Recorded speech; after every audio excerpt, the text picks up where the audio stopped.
Hi and welcome. I'm Domenic Panza, and this is the Greg Colby Show. We're going to talk a little bit about last week's disappointing loss at CW Post and this coming game against Kutztown. Coach, last week it was a difficult start. They get up to a 21-0 lead, and I want to talk a little bit about how tough that is to kind of try and rebound, especially against a team like CW Post. Well, it's tough against anybody. When you get down by 3 scores,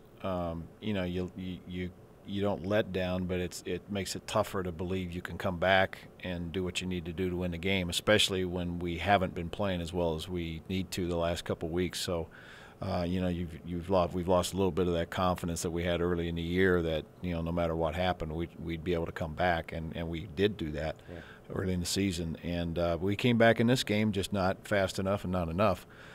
So there was some improvement in the way we played. There were some bright spots in the game.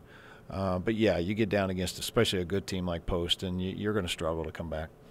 The comeback started to be there once you had the Jamal Smith run back. So tell us about that and how that sparked the team in the second half. Yeah, that was big play for us because just prior to that they'd run one back. I think it was on I think that they scored on their fumble recovery and came back and scored, and so we're down about that, and then Jamal comes right back and returns that one. So now, hey, that kind of negates that other score. So yeah, special teams are always something that if you don't notice them, it's probably good. If you notice them positively, it's really good.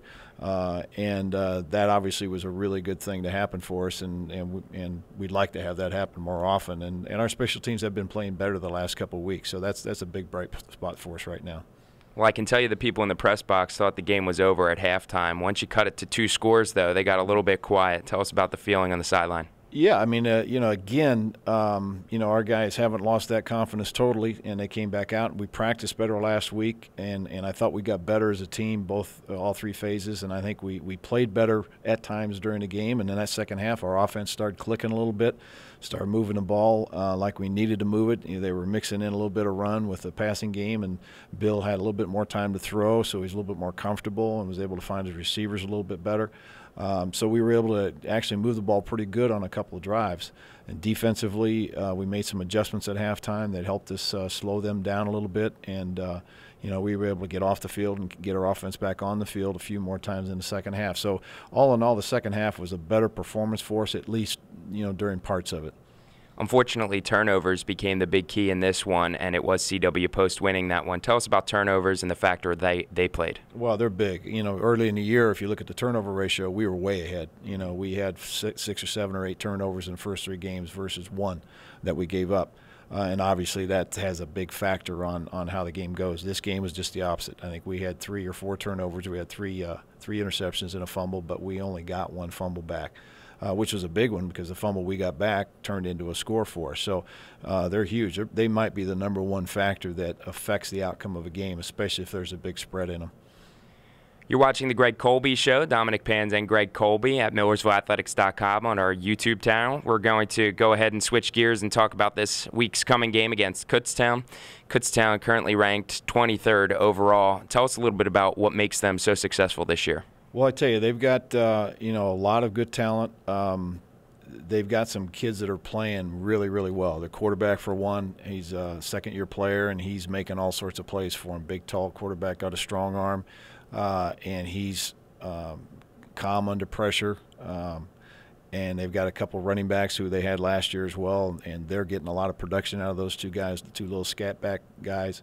And their receivers are making a lot of great catches. So their perimeter guys are really making plays, and their offensive line.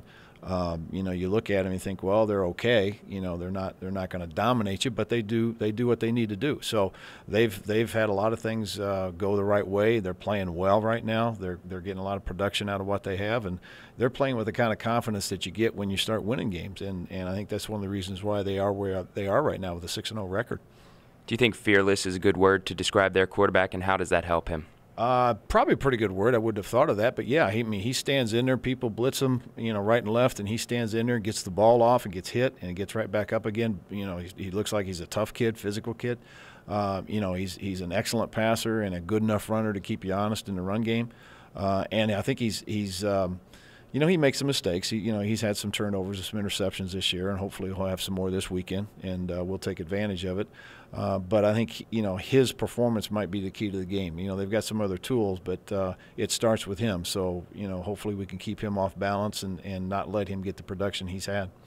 And their defense may be a little undersized, but they're playing well as a team. They're playing well. They play fast. They play aggressive. And early in the year, they had some of the better stats in the whole conference. They were, one of the top 2 or 3 defenses in the conference statistically. Of course, sometimes that has to do with who you're playing, but they're playing well. You got to give them credit, and they're still playing well. So they're doing what they have to do on the defensive side of the ball to get it back over to their offense and let their offense, score those points, which they have been doing. Finally, Coach, what is one thing that you may say to the team this week during practice that's going to get them ready for this weekend? Well, we've been talking to them for a couple of weeks now about, we have got to get back on the right track in terms of getting better every day, picking out one thing a day, and let's get better at that, whatever it is. Individually pick out one thing, and defensively, offensively pick out one thing, and as a team pick out one thing. We changed the way we practiced a little bit last week to help us get a little bit more speed, a little bit more competitiveness in practice. In quality, and I think that helped us, and we're going to continue that. And if we can do that, if we can get a little bit better every day and take each of those things that we need to correct and fix those each day, then we're going to be a better football team on Saturday, and that's all we can try to do is be a better team and give ourselves a chance. Okay, this has been the Greg Colby Show. For Greg Colby, I'm Domenic Panza saying you should join us this weekend as Millersville heads to Kutztown for PSAC football action. I'm Domenic Panza saying we'll talk to you soon.